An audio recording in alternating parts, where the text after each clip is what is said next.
Easter Eve, written by Anton Chekhov, translated by Constance Garnett, and performed by Frank Marcopolos of frankmarcopolos.com.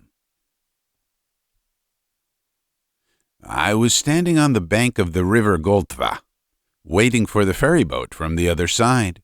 At ordinary times, the Goltva is a humble stream of moderate size, silent and pensive, gently glimmering from behind thick reeds.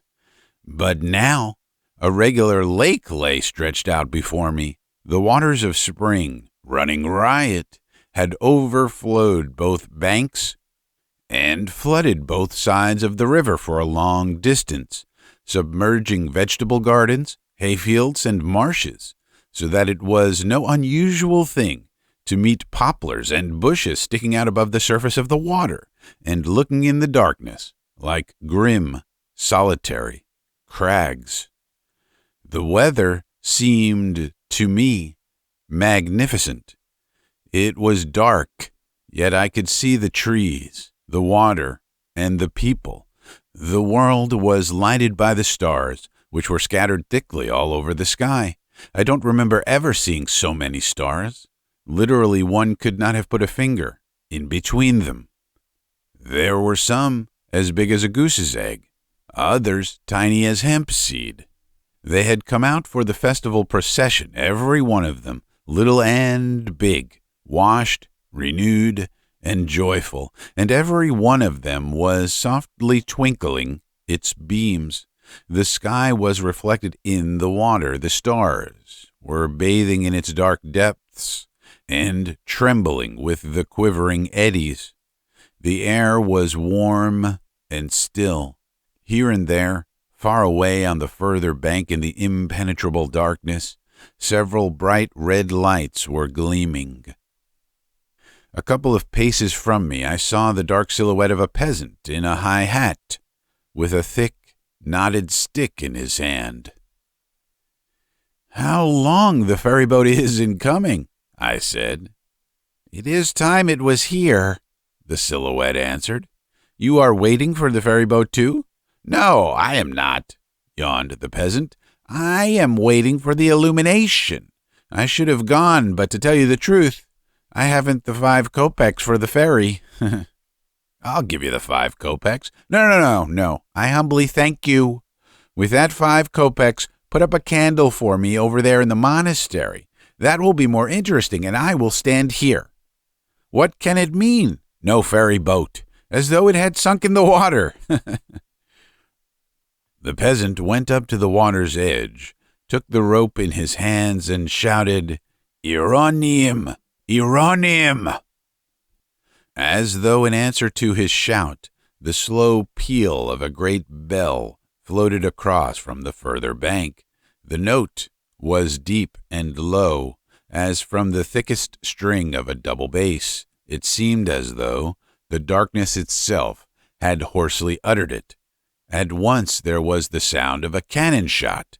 It rolled away in the darkness and ended somewhere in the far distance behind me. The peasant took off his hat and crossed himself. "Christ is risen," he said.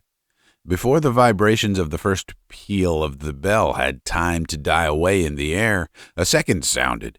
After it, at once, a third, and the darkness was filled with an unbroken, quivering clamor.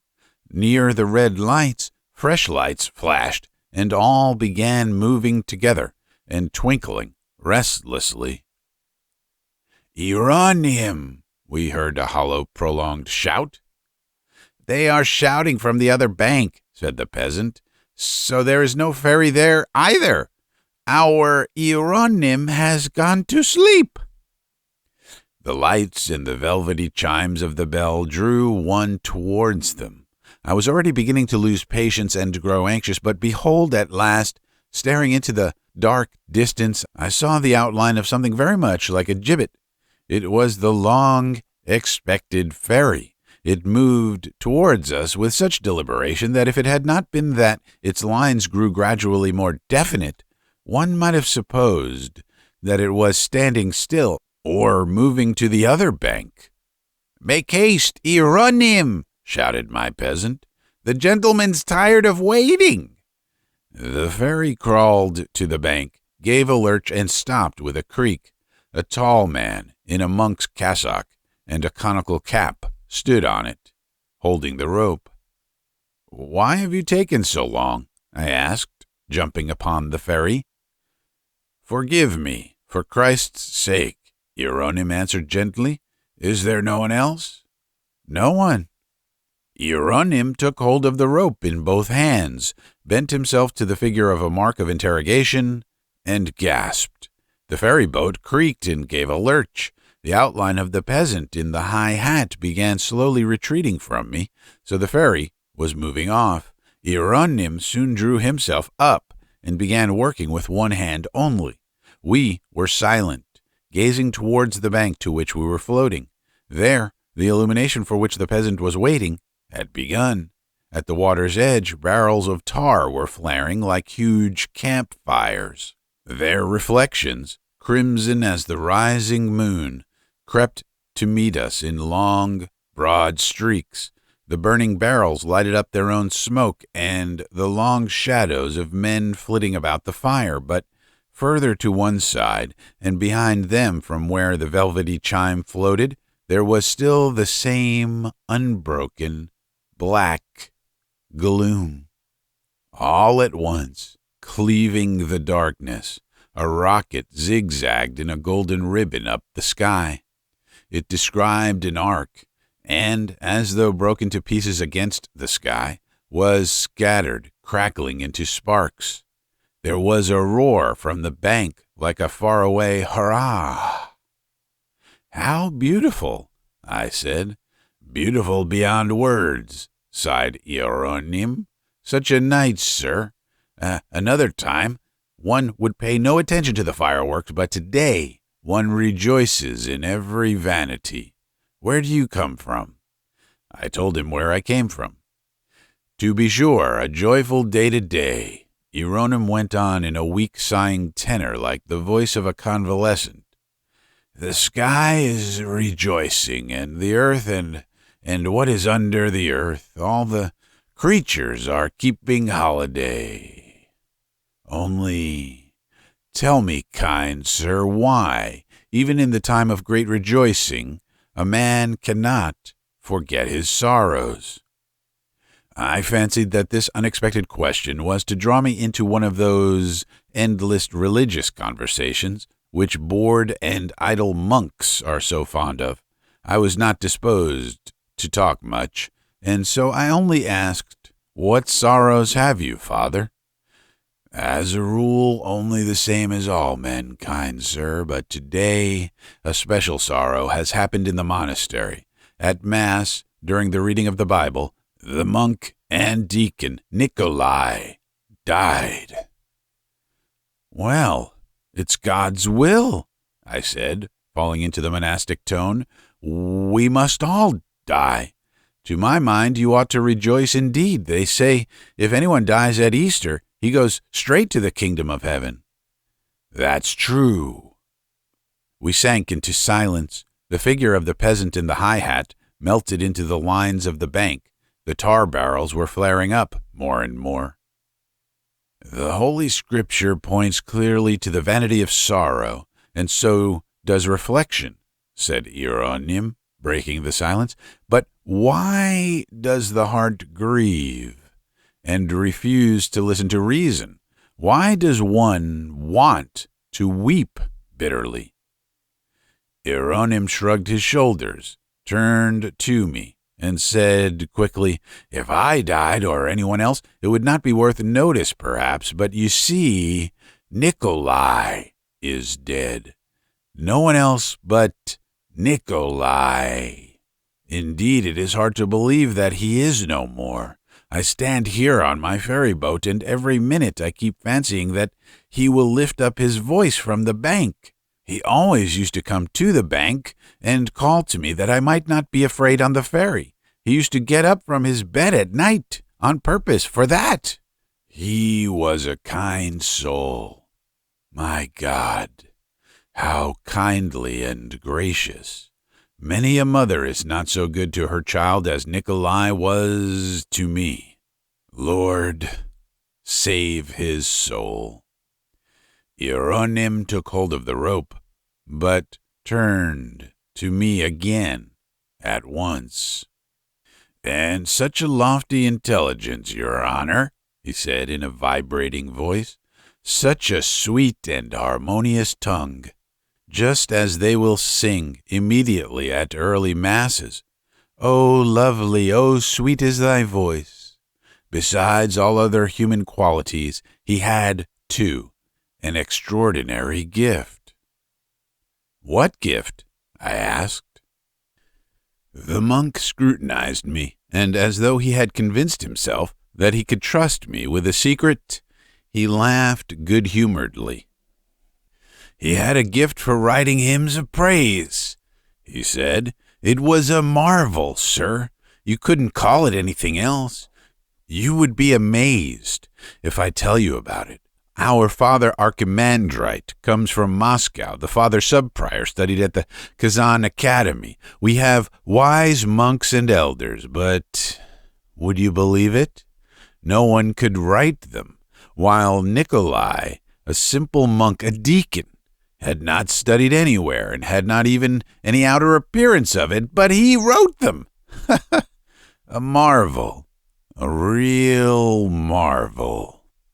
Ieronym clasped his hands and, completely forgetting the rope, went on eagerly. "The Father Subprior has great difficulty in composing sermons. When he wrote the history of the monastery, he worried all the brotherhood and drove 12 times to town, while Nikolai wrote canticles, hymns of praise. That's a very different thing from a sermon or a history." "Is it difficult to write them?" I asked. "There's great difficulty." Ieronym wagged his head. "You can do nothing by wisdom and holiness if God has not given you the gift. The monks who don't understand argue that you only need to know the life of the saint for whom you are writing the hymn, and to make it harmonize with the other hymns of praise. But that's a mistake, sir. Of course, anyone who writes canticles must know the life of the saint to perfection, to the least trivial detail. To be sure, one must make them harmonize with the other canticles and know where to begin and what to write about. To give you an instance, the first response begins everywhere with the chosen or the elect. The first line must always begin with the angel. In the canticle of praise to Jesus, the most sweet, if you are interested in the subject, it begins like this: "Of angels creator and Lord of all powers." In the canticle to the Holy Mother of God, "Of angels the foremost, sent down from on high." To Nikolai, the wonder worker, "An angel in semblance, though in substance a man," and so on. Everywhere you begin with the angel. Of course, it would be impossible without making them harmonize. But the lives of the saints and conformity with the others is not what matters. What matters is the beauty and sweetness of it. Everything must be harmonious, brief, and complete. There must be in every line softness, graciousness, and tenderness. Not one word should be harsh or rough or unsuitable. It must be written so that the worshipper may rejoice at heart and weep while his mind is stirred and he is thrown into a tremor. In the canticle to the Holy Mother are the words, "Rejoice, O thou too high for human thought to reach. Rejoice, O thou too deep for angels' eyes to fathom." In another place in the same canticle, "Rejoice, O tree that bearest the fair fruit of light, that is the food of the faithful. Rejoice, O tree of gracious spreading shade, under which there is shelter for multitudes." Ieronym hid his face in his hands as though frightened at something or overcome with shame, and shook his head.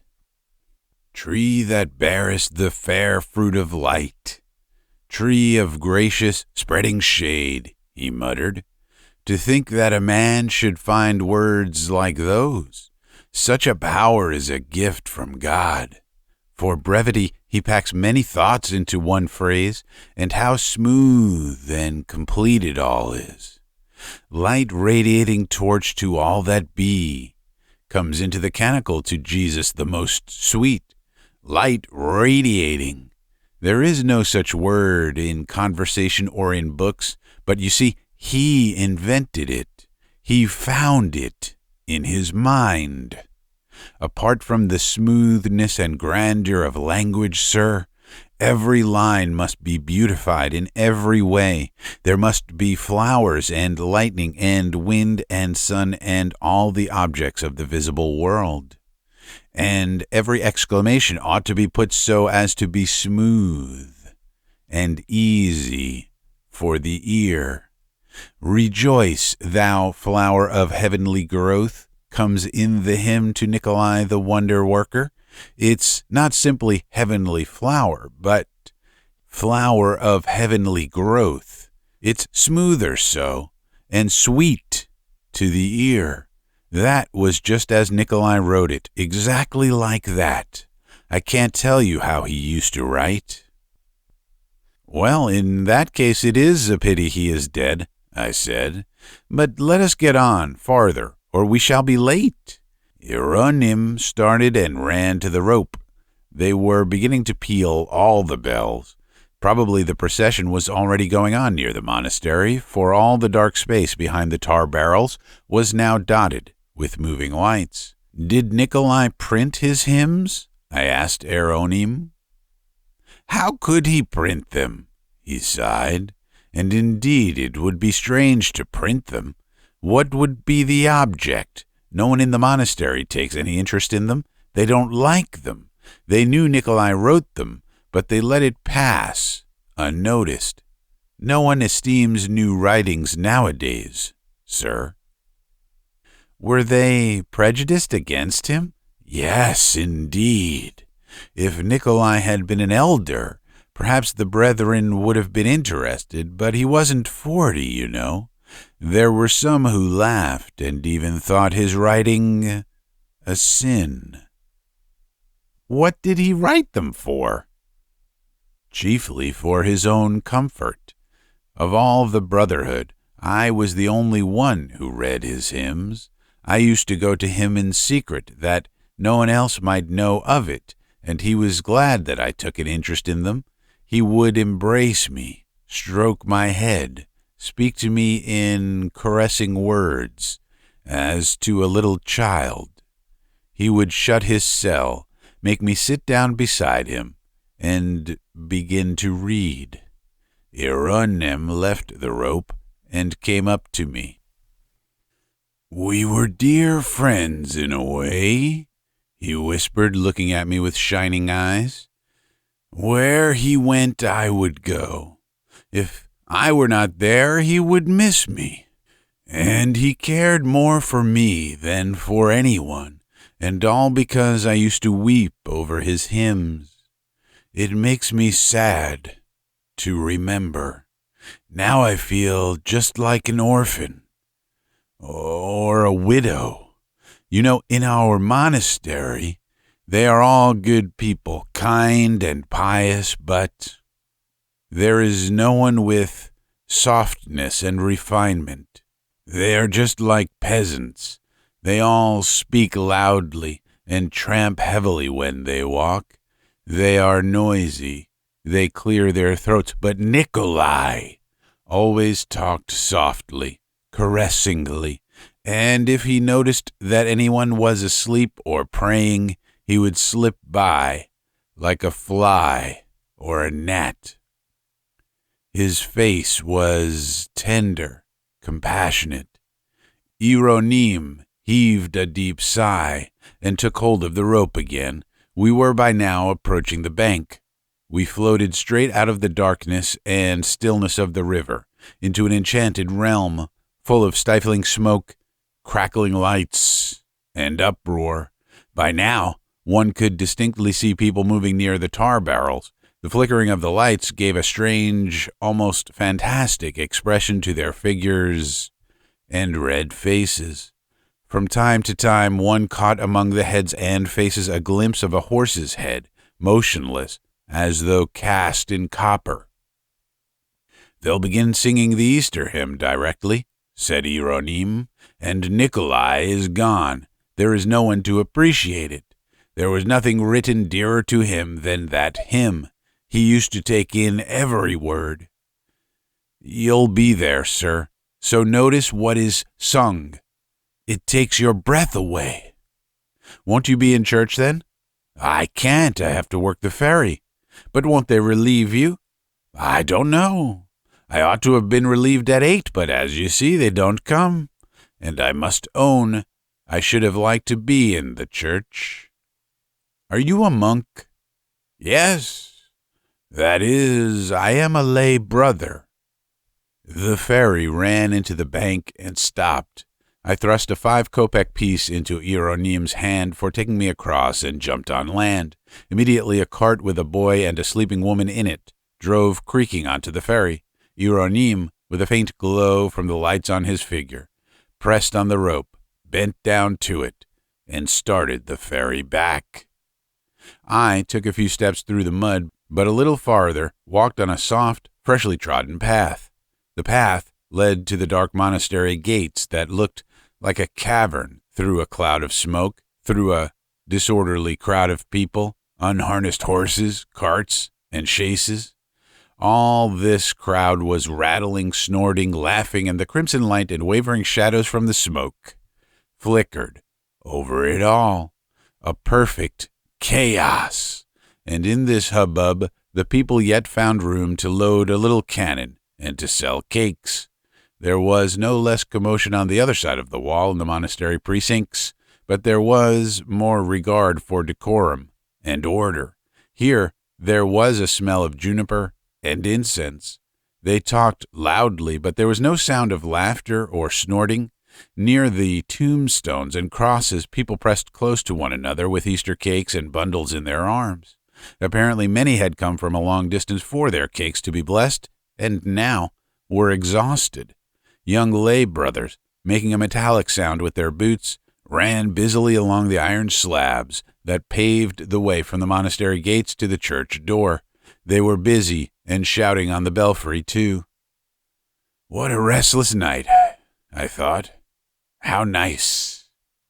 One was tempted to see the same unrest and sleeplessness in all nature, from the night darkness to the iron slabs, the crosses on the tombs, and the trees under which the people were moving to and fro, but nowhere was the excitement and restlessness so marked as in the church. An unceasing struggle was going on in the entrance between the inflowing stream and the outflowing stream. Some were going in, others going out, and soon coming back again to stand still for a little and begin moving again. People were scurrying from place to place, lounging about as though they were looking for something. The stream flowed from the entrance all round the church, disturbing even the front rows where persons of weight and dignity were standing. There could be no thought of concentrated prayer.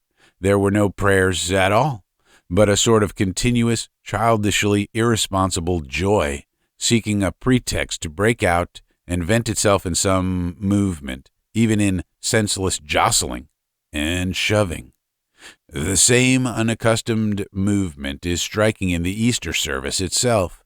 The altar gates are flung wide open. Thick clouds of incense float in the air near the candelabra. Wherever one looks, there are lights, the gleam and splutter of candles. There is no reading. Restless and light-hearted singing goes on to the end without ceasing. After each hymn, the clergy change their vestments and come out to burn the incense, which is repeated every 10 minutes. I had no sooner taken a place when a wave rushed from in front and forced me back. A tall, thick-set deacon walked before me with a long red candle. The gray-headed archimandrite in his golden mitre hurried after him with the censer. When they had vanished from sight, the crowd squeezed me back to my former position. But 10 minutes had not passed before a new wave burst on me, and again the deacon appeared. This time he was followed by the father sub-prior, the man who, as Ieronym had told me, was writing the history of the monastery. As I mingled with the crowd and caught the infection of the universal joyful excitement, I felt unbearably sore on Ieronym's account. Why did they not send someone to relieve him? Why could not someone of less feeling and less susceptibility go on the ferry? Lift up thine eyes, O Sion, and look around, they sang in the choir, for thy children have come to thee, as to a beacon of divine light from north and south, and from east and from the sea. I looked at the faces. They all had a lively expression of triumph, but not one was listening to what was being sung and taking it in, and not one was holding his breath. Why was not Ieronym released? I could fancy Ieronym standing meekly somewhere by the wall, bending forward and hungrily drinking in the beauty of the holy phrase. All this that glided by the ears of the people standing by me, he would have eagerly drunk in with his delicately sensitive soul, and would have been spellbound to ecstasy, to holding his breath, and there would not have been a man happier than he in all the church. Now he was plying to and fro over the dark river and grieving for his dead friend and brother. The wave surged back. A stout, smiling monk, playing with his rosary and looking round behind him, squeezed sideways by me, making way for a lady in a hat and velvet cloak. A monastery servant hurried after the lady, holding a chair over our heads. I came out of the church. I wanted to have a look at the dead Nikolai, the unknown canticle writer.